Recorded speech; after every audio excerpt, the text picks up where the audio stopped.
A very good morning, Zimbabwe, and welcome to Africa and Beyond the Television Network. And we are looking at the constitutional amendments proposed by Emerson Mnangagwa and ZANU-PF. And you can see that the constitution of Zimbabwe is being shredded left, right, and center. That is the reason why President Nelson Chamisa said there is no constitution to defend. This whole thing, there is a need for a complete overhaul of everything and anything happening.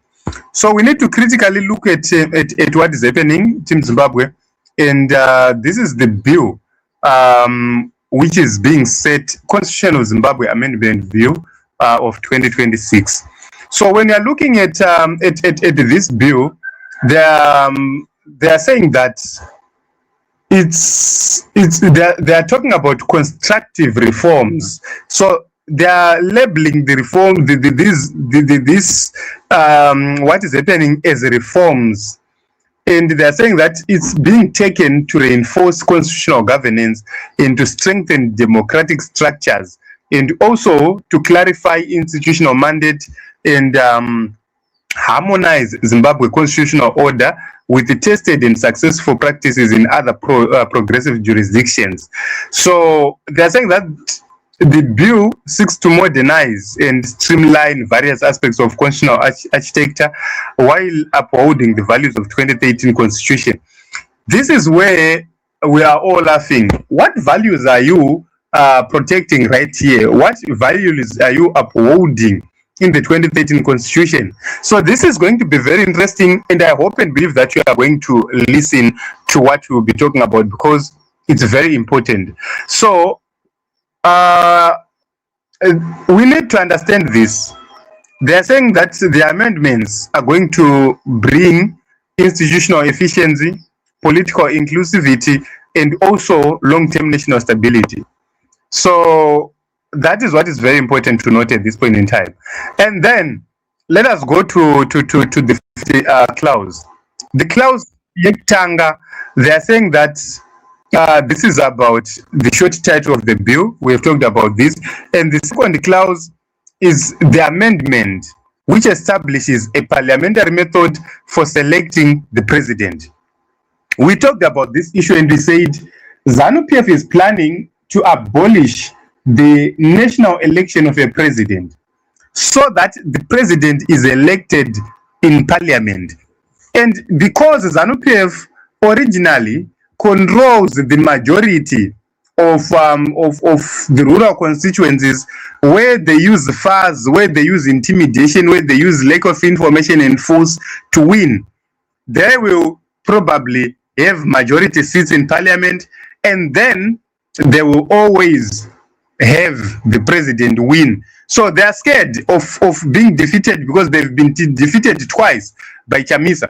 And they feel that if they are defeated the third time, they don't know if they will be able to retain power or not, because of what other people might think elsewhere. So the only way out is to make sure that they avoid that election altogether. So you go to the parliamentary elections, and then the MPs elect the president. That is the reason why we have said this is the time to shift our politics to the rural areas, because you never know what happens. You never know the outcome. You never know where this is going. So this is the second clause which we have talked about, and they say that it specifies that a candidate must secure also a majority of votes, and if no one achieves an absolute majority, a runoff election will be held. And this is being done in parliament, but supervised by the Chief Justice. It's now a different setup altogether, where a president is declared by ZEC after an election. This time, this is going to be presided by the Chief Justice, and you must get majority votes in parliament. That is the issue. So it's different to the system which we usually had, and this is giving the Chief Justice enormous power. So that is the first thing. Let us go to to the third thing and understand what is clause 3, 7, and 8. Okay, let me try right here to bring it onto the screen. All right. So what is happening is they're saying on clause 3, 7, and 8, they are planning to eliminate election mode toxicity and allow sufficient time for project implementation while promoting stability. And these are the clauses which are going to substitute the current 5-year term, replace it with a 7-year term. And they are saying it's provided by sections 95, 143, and 158 of the Constitution. So that is something which is very important. And also, I think they want to abolish something called the first vice president and the second vice president. I think they want to try and abolish that. We will have further review of this bill and understand other things, but that is what is happening. So right now, also they are dealing with certain issues. I think on this one, the only very important thing is Zimbabwe Electoral Commission is going to lose its ability to do delimitation.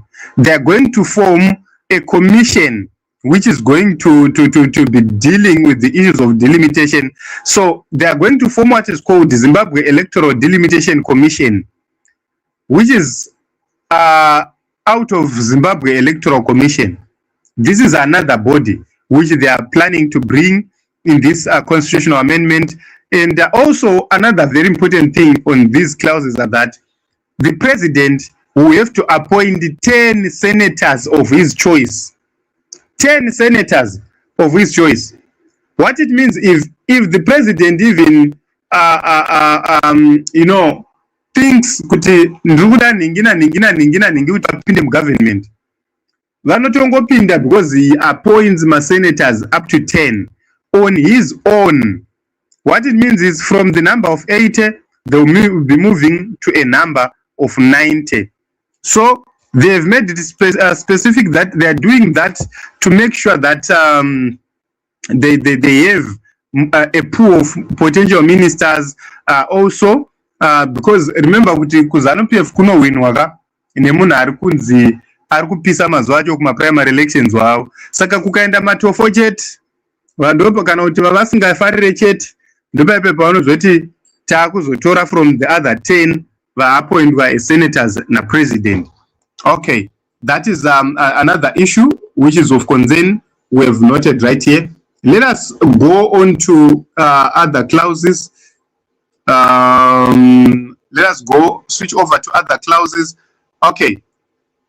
Then another issue is after you have replaced or you have created a duplicate commission which will deal with the delimitation, they also want ZEC to lose its ability to register people as voters.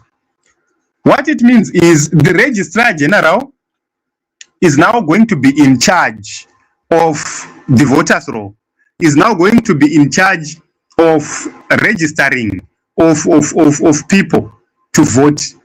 So you no longer need to go and register to Zimbabwe Electoral Commission.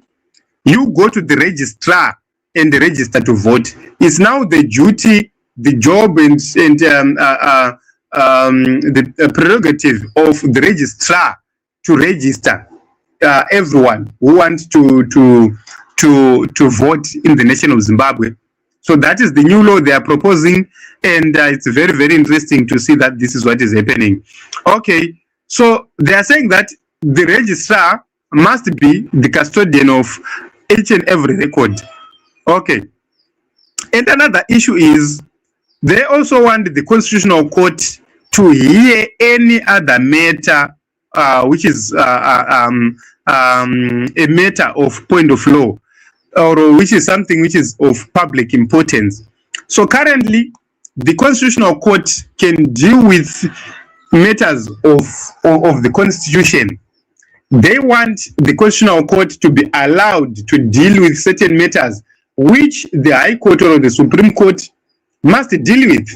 What it means is if they feel that the High Court might deliver a different judgment, they will simply say the Constitutional Court must hear it. They jump the High Court, they jump the Supreme Court. You see, this is where we are. So they want to empower the Constitutional Court to a point it can deal with any matter. What it means is, kana iwewe une potential yekuakwitwa kwa High Court, but kune munhu wavo kakumsoro wavanenge vakaisa Chief Justice wavo, they will simply take the matter to him. Zvoitika zvakaitika gore riya ra 2018, where a judgment flew from nowhere, and then tikatoudzwa kuti ndozvinhu zvatopo. And also another issue which is very important to note at this point in time is there is a clause which is clause 14 which repeals section 180, and this talks about or substitutes it with the appointment of judges after consulting the Judicial Service Commission. What it means is appointment of judges will happen without the consultation of the Judicial Service Commission. What happens is the JSC, to some extent, does have the power of who goes or who gets appointed. But right now, varikuda kuti chero tumbura tigoche angofungwa kuti ungaite judge atoappointwa without the involvement of the JSC or without the approval of the JSC. So without the consultation with the Judicial Service Commission. Okay. Right, let us go to clause 15. Clause 15, it talks about the defense forces. Apa ndo pane nyaya yese vano veZimbabwe. The Zimbabwe defense forces, remember kuti, they are supposed to uphold the constitution. They are supposed, when you are upholding the constitution, you must make sure that whatever happens according to the constitution stands. Right? So a president in the past was elected according to the constitution, and the military was supposed to uphold that. Failure to do so, it's a coup. But right now, they've removed uphold, and they want to amend it with in accordance.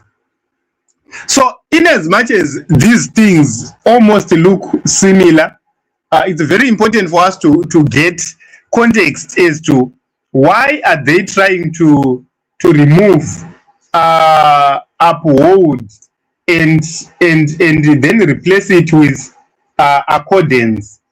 That is something which is very important to note at this point in time, because when you're upholding, you have to actively support, you have to maintain, you have to defend a decision, or that is something which is very important. When it is in accordance, it's quite different, but not that much. It's a matter of a difference in action. The action taken is what differs when you are talking about upholding and in accordance. So this is just a meaning of agreement. The military should agree, but when you are looking at the first instance, they must uphold, which means they must actively support the constitution. In the past, you could see that the military was empowered to make a move to make sure that they defend the constitutional position. Right now, that power is being taken away from the military. They are no longer, if this bill passes, they are no longer required or allowed to make a move to make sure that they defend a constitutional position. So let's say, according to this thing of upholding the constitution, if the president goes against the constitution, the military is mandated by this constitution as of now to act and to move against the president and stop him. But when this amendment happens, the military won't be able or allowed to make a move against the president without being charged net treason. That is something which must be very clear. and something which is very important to note. So what it means is the military does have the power. According to this current constitution we have, the military does have the power even to confirm the outcome of an election according to what the constitution dictates. But if they did do an amendment, the military won't be able or allowed to do that anymore. Things would have changed altogether. So you have to align with whatever which is there. So you have to comply with whatever which is there without questioning anything. Okay. So I think that is something which is very important. When you are dealing with upholding, you are maintaining a reputation, or you are making a decision. But when you are doing things in accordance, you are doing things as agreed. So you have to agree with certain people, then you do things. You don't just say the constitution says and you do whatever which you want. I think that is very, very clear. Okay. Let us go on to the last part or the last phase of what we need to talk about today. And right, there is also a review on the Gender Commission. Its functions will be transferred to the Zimbabwe Human Rights Commission. And they say that since the Zimbabwe Human Rights Commission is mandated to protect all human rights, including those of women or anything to do with gender, it's wise to measure the two. Okay. Also, what it means is Zimbabwe Gender Commission will now be functioning under Zimbabwe Human Rights Commission. They've removed another commission. Okay. Then there is clause 19. It removes the requirement for the president to appoint the prosecutor general on advice of the Judicial Service Commission, which they say that that creates a conflict of interest where the commission recommends a candidate for appointment. So president kana vakuappointa prosecutor general havazotangi vabvunza Judicial Service Commission kuti toisa ani, vanongoappointa wavada, vakati bvukururu ndiwe ndiye akutoita iyeye. Then there is another issue which is clause 20. Clause 20, it repeals section 281, which they say it violates the political rights of traditional leaders. Okay, they say that their code of conduct shall be provided in an act of parliament. So at this point in time, what it means is the law said traditional leaders should be apolitical. Those are Judicial. And right now they are saying traditional leaders cannot be apolitical. Traditional leaders must join the political of their choice, the political party of their choice. That is where they are going. Although they did not specify it in this law, but this is where we are going at this point in time. So, Team Zimbabwe, zvinhu zvatataura izvi ndo zvatiri kutaura kuti zvinhu hazvisina kumira zvakanaka. Ukaona zvinhu zvakadai, hapana constitution. You cannot defend something like this. The only way is to say we need to demand Zimbabwe back into the hands of sensible people. That is the only solution. That is the only way out. Because when you are looking at these amendments, you cannot pass these amendments without a referendum. But they've decided that without a referendum, they will pass them. So the term extension itself, you will see that Mnangagwa is using a cunning method where they are saying they are not even. Those who want to defend the constitution, those who want to stop 2030 from happening, no matter how you try, you won't be able, you won't win, because The argument is simple. Even you can quote it right now, the argument will be simple. They would ask you, how do you know that this amendment will take Mnangagwa to 2030? Because they've talked about term limits from 5 years to 7 years, without specifying that this will take effect after 2028 elections. So how do you know? This is the reason why we say, when you are talking about defending a constitution, you are fighting a battle you have lost. You are being reactive.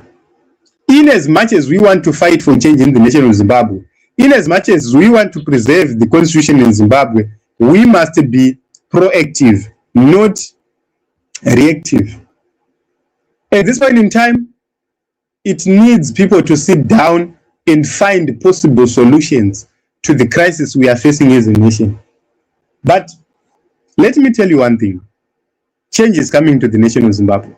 No matter how they try, no matter how they do it, change will come to the nation of Zimbabwe. So these are the constitutional amendments. We have talked about what is happening, and this is so strange. But these are the proposals, key proposals, which we have talked about. So time going on, I think we'll be touching clauses in pieces so that we get to understand in bits and pieces. But I've tried to put everything together and to explain everything together, what the proposed amendments mean to the nation of Zimbabwe. So having done that, let me see if there are comments which I can take right here. Simbarashe says, Anzi, that means it was not just some parts of the constitution they were after. They actually wanted to shred the whole damn thing. Yes, it has been shredded left, right, and center. The whole constitution has been touched.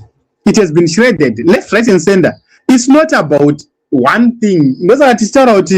When someone is talking about defending 2030, to now miss 2030. How not 2030 or kumisa because chinichi chiri kubata constitution yese. Zvese zvinonzi zvakakosha. Kumasoja chabata, judiciary chabata, attorney general chabata, Zimbabwe Electoral Commission chabata, the presidential terms chabata. So imuri kuenda kuno defend term limits chabata. How a president is elected chabata. Imi muruda defender 2030. How are you going to do that? That is the reason why President Chamisa said there is no constitution to defend. Because vanava zvavakatoronga izvi, they are not going to back down. The only way is to defend Zimbabwe as a nation. That is the only way we'll be able to revive a people-driven constitution. So this is what we have for you. Tengesai says, criminals unpaid leadership, they must be indicted and indicted and die in prison. Okay, thank you very much. Edmund says, horrifying attempts to completely extinguish the constitution, dangerous dictatorial moves. Citizens must reject these intended amendments. Okay, so this is happening without anything to do with a referendum. Something very important to know. So this is what we have for you in Zimbabwe. We have overstayed. Let us meet in other episodes as well as other broadcasts as we'll be talking about the developments in the nation of Zimbabwe.